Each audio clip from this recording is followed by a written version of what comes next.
લોકોની પાસે એટલી ક્ષમતા નથી કે ભારત જેવા દેશનો 1% પણ સામનો કરી શકે.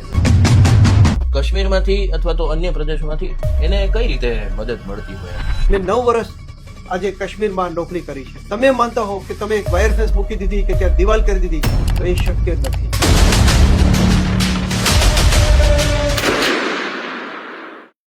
આજે અવર રાજકોટ સાથે રિટાયર્ડ આર્મી ઓફિસર પીપી વ્યાસ સર જોડાયા છે. સર, આપનું સ્વાગત છે. Thank you.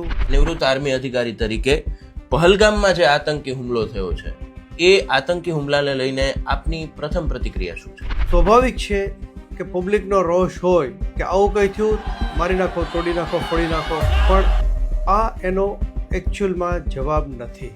આવી વસ્તુનું નિરાકરણ ફક્ત યુદ્ધથી નથી થતું. અત્યારે ત્યાંની સરકારની વાત કરીએ તો સરકાર ખૂબ જ ડામાડોળ પરિસ્થિતિમાં છે. તેમની આર્મીની વાત કરીએ તો ઓલમોસ્ટ લાખો આર્મીના જવાનો, જેસીઓસ, ઓફિસરે રાજીનામાઓ દઈ દીધા છે. આજે એમણે જે દારૂગોળો લાવ્યો છે, કે એમણે જે હથિયારો લાવ્યા છે, કે જે એમ્યુનેશન લાવ્યું છે, એ કોઈ ને કોઈ જગ્યાએ એમણે સતત છુપાવેલું રાખ્યું છે. કોઈ પણ કન્ટ્રી સાથે જ્યારે આપણે યુદ્ધનું એલાન કરવું હોય તો એના પહેલા આર્મીને કેટલી જરૂરિયાતો પૂર્તિ કરવાની હોય છે, કેવી પૂર્વ તૈયારીઓ કરવાની રહેતી હોય? પૂર્વ તૈયારીના રૂપે જોઈએ તો આર્મી અત્યારે સંપૂર્ણ રીતે સક્ષમ છે કોઈ પણ જાતનો સામનો કરવા માટે. પણ અત્યારે આર્મીને વાપરવી, અગર તો આર્મીનો યુઝ કરીને લડાઈ કરવી, એ અહીંયા વિકલ્પ નથી.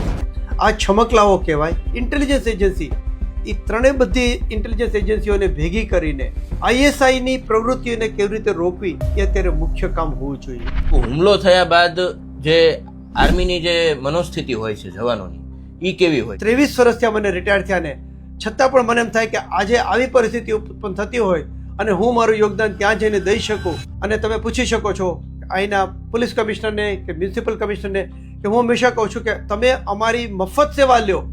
અમે જે એક્સપર્ટાઇઝ એટેન્ડ કરી છે, જ્યાં અમે તમને મદદરૂપ થઈ શકે. Thank you sir. Thank you so much. જો આ વિડીયો આપને ઉપયોગી લાગ્યો હોય તો આપના મિત્રો સાથે જરૂરથી શેર કરજો.